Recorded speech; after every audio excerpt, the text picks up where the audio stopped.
Testemunhos para a Igreja, volume 5, capítulo 25. Unidade cristã. Rogo-vos, porém, irmãos, pelo nome de nosso Senhor Jesus Cristo, que digais todos uma mesma coisa e que não haja entre vós dissensões, antes sejais unidos em um mesmo sentido e em um mesmo parecer. 1 Coríntios 1, verso 10. A união é força, a divisão fraqueza. Quando se acham unidos os que creem na verdade presente, exercem poderosa influência. Satanás bem compreende isso.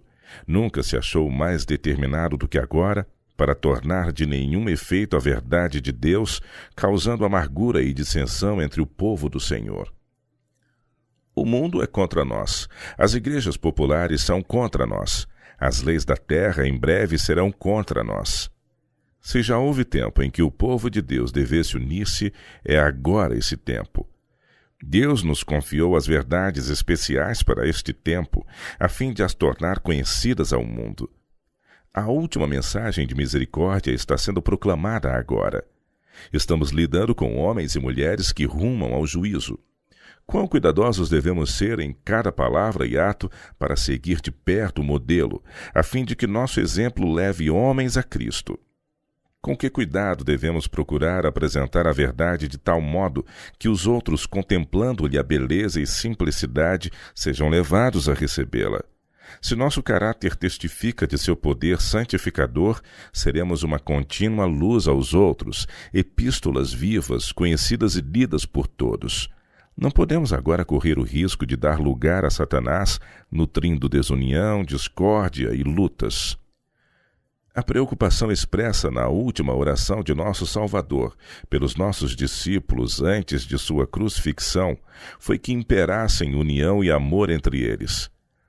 Tendo ante si a agonia da cruz, sua solicitude não foi por si mesmo, mas por aqueles que ele deixaria a continuar sua obra na terra.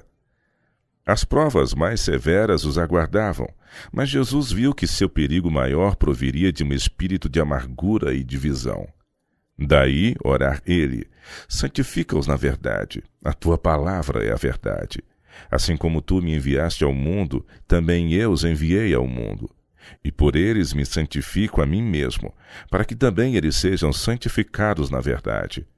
E não rogo somente por estes, mas também por aqueles que pela sua palavra hão de crer em mim, para que todos sejam um como tu, ó Pai, o és em mim e eu em ti. Que também eles sejam um em nós, para que o mundo creia que tu me enviaste. João capítulo 17, versos de 17 a 21.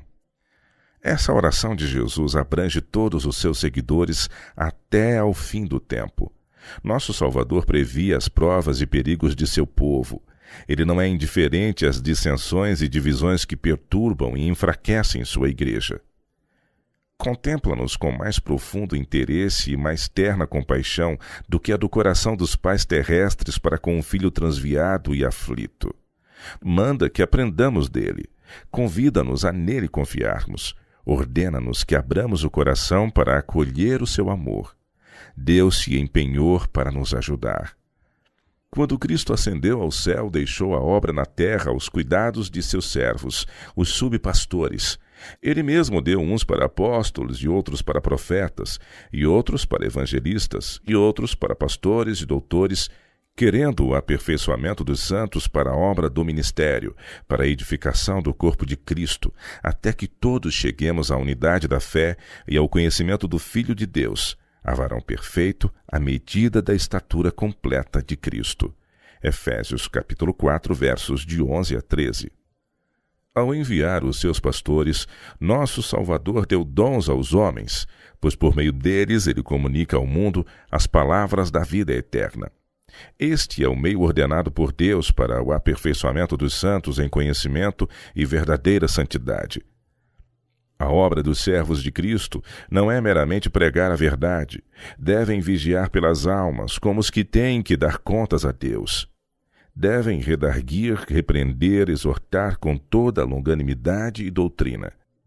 Todos os que foram beneficiados pelos trabalhos do servo de Deus devem, segundo sua habilidade, unir-se-lhe no trabalho pela salvação das pessoas. Essa é a obra de todos os verdadeiros crentes, pastores e povo.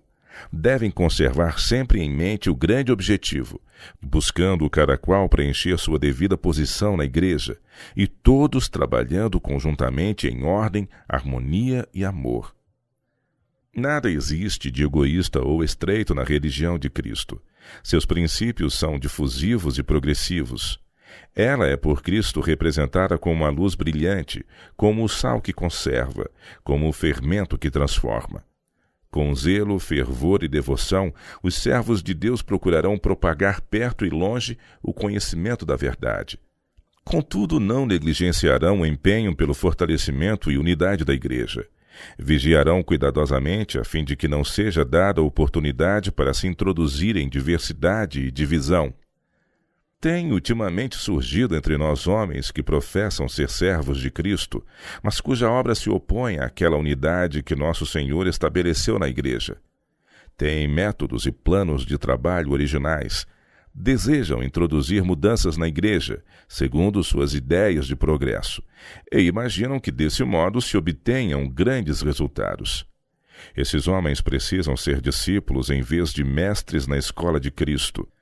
Estão sempre desassossegados, aspirando a realizar alguma grande obra, fazer algo que lhes traga honra a si mesmos. Precisam aprender naquela mais proveitosa de todas as lições, a humildade e fé em Jesus.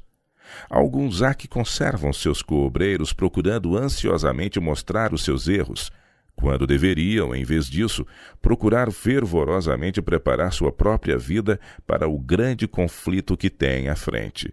O Salvador lhes ordena: aprendei de mim, que sou manso e humilde de coração, e encontrareis descanso para as vossas almas. Mateus capítulo 11, verso 29. Professores da verdade, missionários oficiais da Igreja, podem efetuar boa obra pelo Mestre, se tão somente purificarem seu próprio coração pela obediência à verdade. Todo cristão vivo será um desinteressado obreiro para Deus. O Senhor nos deu o conhecimento de sua vontade, a fim de que nos pudéssemos tornar condutos de luz aos outros. Se Cristo habitar em nós, não poderemos deixar de por ele trabalhar.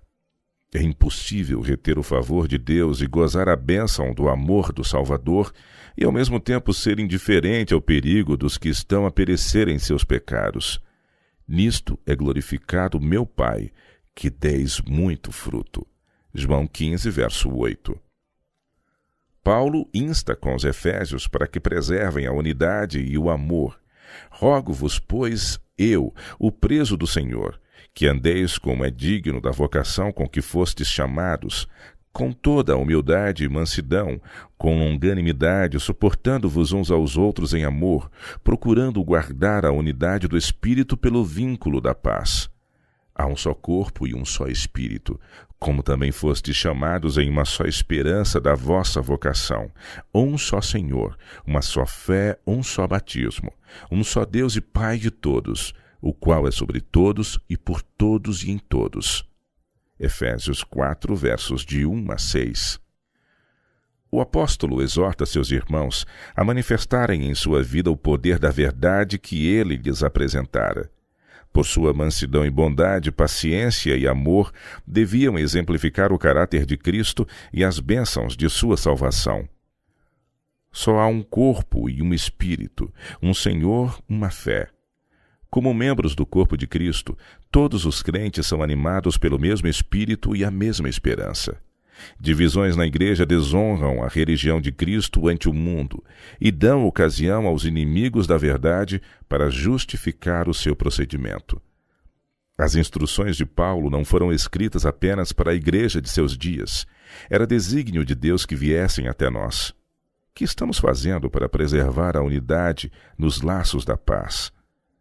Quando o Espírito Santo foi derramado sobre a igreja primitiva, os irmãos amavam-se uns aos outros, comiam juntos com alegria e singeleza de coração, louvando a Deus e caindo na graça de todo o povo.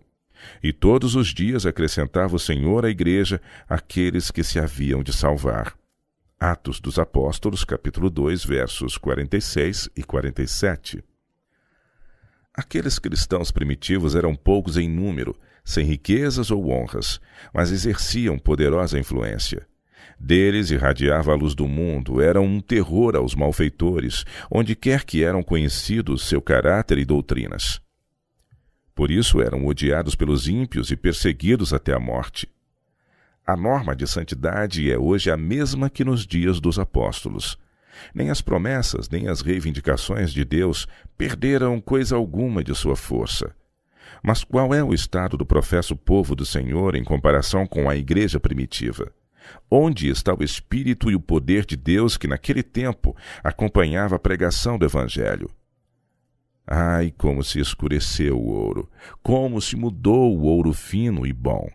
Lamentações, capítulo 4, verso 1. O Senhor plantou sua igreja como uma vinha em campo fértil. Com o mais terno cuidado ele a cultivou para que produzisse frutos de justiça. Sua linguagem é: que mais se podia fazer à minha vinha que eu não lhe tenha feito? Mas essa vinha plantada por Deus inclinou-se para a terra e prendeu suas gavinhas em volta de suportes humanos. Seus ramos se estendem por toda parte, mas produz frutos de uma videira degenerada. O Senhor da vinha declara: esperando eu que desse uvas, veio a produzir uvas bravas. Isaías 5, verso 4. O Senhor concedeu grandes bênçãos à sua igreja. A justiça exige que ela devolva esses talentos com juros. Como aumentaram os tesouros da verdade confiados à sua guarda, aumentaram também suas obrigações. Mas, em vez de desenvolver esses dons e avançar no rumo da perfeição, ela volveu atrás daquilo que alcançara em sua experiência anterior. A mudança em seu estado principal processou-se gradualmente e quase imperceptivelmente. Ao começar a buscar o louvor e a amizade do mundo, sua fé diminuiu, seu zelo acabou, sua fervorosa devoção cedeu lugar à formalidade morta. Cada passo rumo ao mundo foi um passo para mais longe de Deus. À medida que o orgulho e a ambição mundana foram acariciados, afastou-se o Espírito de Cristo e insinuaram-se rivalidade, dissensão e luta para desviar e enfraquecer a igreja. Escreve Paulo aos seus irmãos coríntios: ainda sois carnais, pois havendo entre vós inveja, contendas e dissensões, não sois porventura carnais e não andais segundo os homens? 1 Coríntios 3, verso 3. É impossível que espíritos perturbados pela inveja e luta compreendam as profundas verdades espirituais da palavra de Deus. O homem natural não compreende as coisas do Espírito de Deus, porque lhe parecem loucura, e não pode entendê-las porque elas se discernem espiritualmente. 1 Coríntios 2, verso 4. Não podemos compreender nem apreciar devidamente a revelação divina sem o auxílio daquele Espírito pelo qual foi dada a palavra. Os que são designados para guardar os interesses espirituais da igreja devem ser cuidadosos em dar o exemplo devido, não dando ocasião a invejas, ciúmes ou suspeitas, manifestando sempre aquele mesmo espírito de amor, respeito e cortesia que desejam incentivar em seus irmãos. Atenção diligente deve ser dada às instruções da palavra de Deus. Seja contida toda manifestação de animosidade ou falta de bondade, seja removida toda raiz de amargura. Quando surgem dificuldades entre irmãos, deve ser seguida à risca a regra do Salvador. Todo esforço possível deve ser feito para conseguir a reconciliação. Mas se as partes persistirem obstinadamente em continuar em divergência, devem ser suspensas até que possam harmonizar-se. Ao ocorrerem dificuldades na igreja, examine cada membro o seu coração para ver se a causa da dificuldade não está nele. Pelo orgulho espiritual, o desejo de mandar, um ambicioso anelo de honras ou posição, falta de domínio próprio, condescendência com a paixão ou preconceito, pela instabilidade ou falta de discernimento, a igreja pode ser perturbada e sacrificada à sua paz. As dificuldades são muitas vezes causadas pelos passadores de diz que me diz quês, cujas insinuações e sugestões cochichadas envenenam espíritos confiados e separam os amigos mais íntimos. Os promotores de desordem são apoiados em sua má obra pelos muitos que estão de ouvidos abertos e coração mau, dizendo: diga e nós o espalharemos. Esse pecado não deve ser tolerado entre os seguidores de Cristo. Nenhum pai cristão deve permitir que boatos sem fundamento sejam repetidos no círculo da família, ou feitas observações que desonrem os membros da igreja. Devem os cristãos considerar como dever religioso reprimir um espírito de inveja ou rivalidade. Devem alegrar-se com a boa reputação ou prosperidade de seus irmãos, mesmo quando seu próprio caráter ou realizações pareçam lançados na sombra. Foi o orgulho e a ambição nutridos no coração de Satanás que o baniram do céu. Esses males acham-se arraigados profundamente em nossa natureza caída, e se não forem removidos, lançarão sua sombra sobre todas as qualidades boas e nobres, produzindo invejas e discórdias como seus frutos malignos. Devemos buscar a verdadeira bondade em vez da grandeza. Os que possuem a mente de Cristo terão de si mesmos opinião humilde, trabalharão pela pureza e prosperidade da igreja e estarão prontos a sacrificar os próprios interesses e desejos em vez de causar dissensão entre os irmãos. Satanás busca constantemente produzir desconfiança, separação e malícia entre o povo de Deus. Seremos muitas vezes tentados a julgar que nossos direitos tenham sido postergados, quando não existe causa real para semelhantes pensamentos. Aqueles cujo amor ao próprio eu é mais forte que seu amor a Cristo e sua causa, colocarão em primeiro lugar os próprios interesses, recorrendo a quase todos os expedientes para os defender e manter. Quando se consideram ofendidos pelos irmãos, alguns recorrerão mesmo à justiça, em vez de seguirem a regra dada pelo Salvador. Mesmo muitos que parecem cristãos conscienciosos, são pelo orgulho e estima própria impedidos de ir em particular àqueles que eles julgam estar em erro para tratarem do caso no Espírito de Cristo e orarem uns pelos outros. Contendas, discórdias e processos entre irmãos são uma desgraça para a causa da verdade. Os que enveredam por esse procedimento expõem a igreja ao ridículo de seus inimigos e fazem que triunfe a causa dos poderes das trevas. Dilaceram de novo as feridas de Cristo, expondo-o à ignomínia. Desprezando a autoridade da igreja, mostram desprezo a Deus, que conferiu autoridade à igreja. Escreve Paulo aos Gálatas: eu quereria que fossem cortados aqueles que vos andam inquietando. Porque vós, irmãos, fostes chamados à liberdade. Não useis então da liberdade para dar ocasião à carne, mas servir-vos uns aos outros pela caridade. Porque toda a lei se cumpre numa só palavra, nesta: amarás ao teu próximo como a ti mesmo. Se vós, porém, vos mordeis e devorais uns aos outros, vede não vos consumais também uns aos outros. Digo, porém, andai em espírito, e não cumprireis a concupiscência da carne. Gálatas 5, versos de 12 a 16. Falsos mestres haviam levado aos Gálatas doutrinas que se opunham ao Evangelho de Cristo. Paulo procurou expor e corrigir esses erros. Desejava ele grandemente que os falsos mestres fossem separados da igreja, mas sua influência afetara de tal forma os crentes que parecia arriscado agir contra eles. Havia perigo de causar discórdia e divisão que seriam ruinosos aos interesses espirituais da igreja. Procurou, pois, impressionar os irmãos com a importância de buscarem ajudar-se uns aos outros em amor. Declarou ele que todas as reivindicações da lei que estabelecem nosso dever para com os semelhantes cumprem-se no amor mútuo. Advertiu-os de que, se condescendessem com ódio e lutas, dividindo-se em partidos, e como os animais se mordessem e devorassem uns aos outros, trariam sobre si mesmos infelicidade no presente e ruína no futuro. Um só caminho havia para prevenir esses males terríveis, isto é, como o apóstolo lhes ordenou, andai em espírito. Tinham de, por meio de constante oração, buscar a guia do Espírito Santo, que os levaria ao amor e à unidade. Uma casa dividida contra si mesma não pode subsistir. Quando os cristãos se desentendem, Satanás se insinua para tomar o controle. Quantas vezes teve ele êxito em destruir a paz e a harmonia nas igrejas? Que conflitos ferozes, que amargura, que ódio se iniciaram por uma pequenina questão. Que esperanças se esfacelaram, quantas famílias foram divididas pela discórdia e contenda. Paulo insiste com seus irmãos para tomarem cuidado, a fim de que, procurando corrigir as faltas alheias, não cometessem eles mesmos pecados igualmente grandes.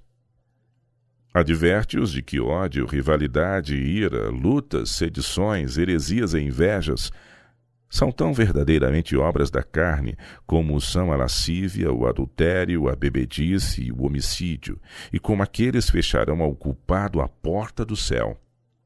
Declara Cristo: e qualquer que escandalizar um destes pequeninos que creem em mim, melhor lhe fora que lhe pusessem ao pescoço uma grande pedra de moinho e que fosse lançado no mar. Marcos 9, verso 42. Todo aquele que por deliberado engano ou por um mau exemplo desvia um discípulo de Cristo é culpado de um grande pecado. Todo aquele que o queira fazer objeto de calúnia ou ridículo está insultando a Jesus.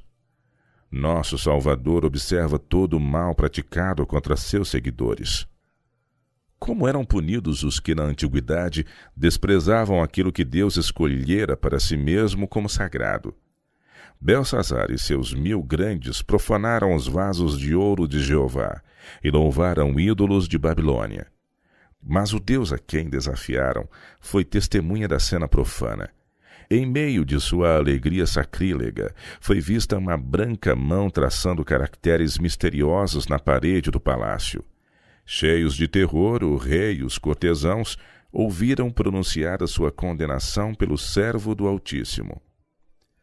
Lembrem-se os que se deleitam em lançar palavras de calúnia e falsidade contra os servos de Cristo, de que Deus é testemunha de seus atos. Suas arremetidas caluniosas não profanam vasos ou objetos, mas sim o caráter daqueles que Cristo adquiriu por seu sangue. A mão que traçou as letras nas paredes do palácio de Belsazar mantém fiel registro de todo o ato de injustiça ou opressão cometido contra o povo de Deus. A história sagrada apresenta exemplos notáveis do zeloso cuidado do Senhor para com o mais fraco de seus filhos. Durante as jornadas de Israel no deserto, os cansados e débeis que haviam caído atrás da congregação foram atacados e mortos pelos covardes e cruéis amalequitas. Posteriormente, Israel declarou guerra aos amalequitas e os derrotou. Então disse o Senhor a Moisés: escreve isto para a memória num livro e relata-o aos ouvidos de Josué, que eu totalmente hei de riscar a memória de Amaleque de debaixo dos céus. Êxodo 17, verso 14. De novo, a ordem foi repetida por Moisés exatamente antes de sua morte, para que não fosse esquecida pela posteridade. Lembra-te do que te fez Amaleque no caminho quando saías do Egito, como te saiu ao encontro no caminho e te derrubou na retaguarda todos os fracos que iam após ti, estando tu cansado e afadigado, e não temeu a Deus. Apagarás a memória de Amaleque debaixo do céu, não te esqueças. Deuteronômio 25, versos de 17 a 19. Se Deus assim puniu a crueldade de uma nação pagã, como terá ele de considerar os que, professando serem seu povo, farão guerra aos próprios irmãos, que são obreiros gastos e cansados em sua obra? Satanás tem grande poder sobre os que cedem ao seu controle. Foram os principais dos sacerdotes e anciãos, os mestres religiosos do povo, os que incitaram a turba homicida da sala do julgamento para o Calvário. Há hoje, entre os professos seguidores de Cristo, corações inspirados pelo mesmo Espírito que clamou pela crucifixão de nosso Salvador. Lembrem-se, os obreiros do mal, de que para todos os seus atos há uma testemunha, um Deus santo que odeia o pecado. Ele trará a juízo todas as suas obras, com todas as coisas secretas. Nós que somos fortes, devemos suportar as fraquezas dos fracos, e não agradar a nós mesmos.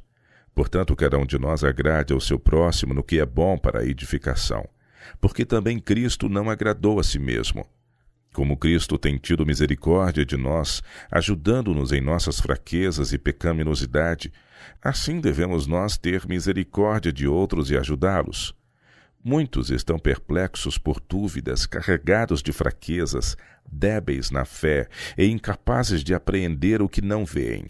Mas um amigo a quem podem ver, vindo-lhes em nome de Cristo, poderá ser um elo de ligação que lhes firme em Deus a vacilante fé. Oh, é esta uma obra bendita! Não deixemos que o orgulho e egoísmo nos impeçam de fazer o bem que podemos fazer se trabalharmos em nome de Cristo e com espírito amoroso e terno.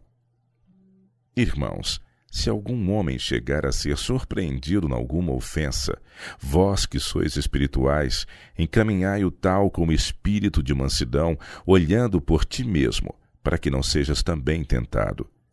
Levai as cargas uns dos outros e assim cumprireis a lei de Cristo. Gálatas 6, versos 1 e 2. Aqui, de novo, acha-se-nos exposto claramente o nosso dever. Como podem os professos seguidores de Cristo considerar tão levianamente essas ordens inspiradas? Há pouco tempo recebi uma carta descrevendo uma circunstância na qual um irmão manifestara indiscrição. Embora tenha ocorrido anos atrás e fosse questão muito insignificante, que não merecia nenhuma preocupação, a pessoa que escreveu a carta declarava que lhe destruíra para sempre a confiança naquele irmão. Se a vida daquela irmã, sendo passada em revista, não mostrasse maiores erros, seria na verdade uma maravilha, pois é muito fraca a natureza humana. Tenho estado e continuo em comunhão com irmãos e irmãs que têm sido culpados de graves pecados e que mesmo agora não veem esses pecados como Deus os vê. Mas o Senhor suporta essas pessoas, e por que não a suportaria eu? Ele fará ainda seu espírito por tal forma lhes impressionar o coração que o pecado lhes parecerá, como pareceu a Paulo, grandemente maligno.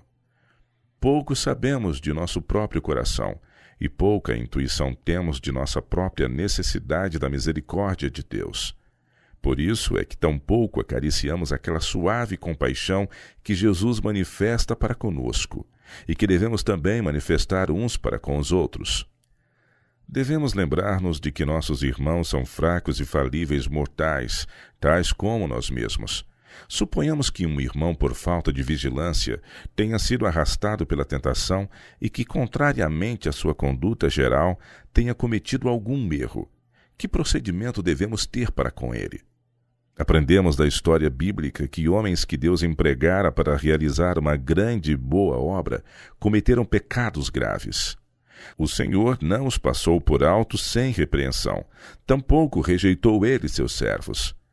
Quando se arrependeram, ele graciosamente lhes perdoou, revelando-lhes a sua presença e por eles operando. Considerem os pobres e fracos mortais quão grande é a sua necessidade de misericórdia e longanimidade de Deus e de seus irmãos. Guardem-se eles de julgar e condenar os outros. Devemos encarar as instruções do apóstolo. Vós que sois espirituais, encaminhai o tal como espírito de mansidão, olhando por ti mesmo, para que não sejas também tentado. Gálatas capítulo 6, verso 1. Podemos cair sob tentação e precisar de toda a paciência que somos chamados a exercer para com o ofensor. Com o juízo com que julgardes, sereis julgados, e com a medida com que tiverdes medido, vos hão de medir a vós. Mateus capítulo 7, verso 2. O apóstolo acrescenta uma advertência aos independentes e confiantes em si mesmos. Se alguém cuida ser alguma coisa, não sendo nada, engana-se a si mesmo. Cada qual levará a sua própria carga. Gálatas capítulo 6, versos de 3 a 5. Aquele que se considera superior a seus irmãos em juízo e experiência e lhes despreza o conselho e a advertência, demonstra que se acha num perigoso engano. O coração é enganoso. Deve ele provar seu caráter e vida pela norma bíblica. A palavra de Deus derrama sobre o curso da vida humana uma luz que não pode errar. Não obstante as muitas influências que se levantam para distrair e desviar a mente, aqueles que buscam sinceramente a Deus pedindo sabedoria serão guiados na conduta correta. Todo homem terá, afinal, de ficar em pé ou cair por si mesmo, não de acordo com a opinião do partido que o sustém ou a ele se opõe, não de acordo com o juízo de qualquer homem, mas de acordo com o seu real caráter à vista de Deus. A Igreja pode advertir, aconselhar e admoestar, mas não pode obrigar ninguém a tomar o bom caminho. Todo que persistir em menosprezar a palavra de Deus terá de levar a própria carga, responder a Deus por si mesmo e sofrer as consequências de seu procedimento. Deu-nos o Senhor, em sua palavra, instruções definidas e inequívocas, e na obediência a elas podemos preservar a união e harmonia na Igreja. Irmãos e irmãs, estão dando ouvidos a essas ordens inspiradas? São leitores da Bíblia e praticantes da palavra? Estão lutando para cumprir a oração de Cristo, de que seus seguidores sejam um? O Deus de paciência e consolação vos conceda o mesmo sentimento uns para com os outros, segundo Cristo Jesus. Para que concordes a uma boca, glorifiqueis ao Deus e Pai de nosso Senhor Jesus Cristo. Romanos capítulo 15, versos 5 e 6. Quanto ao mais, irmãos, sede perfeitos, sede consolados, sede de um mesmo parecer, vivei em paz e o Deus de amor e de paz será convosco. 2 Coríntios capítulo 13, verso 11.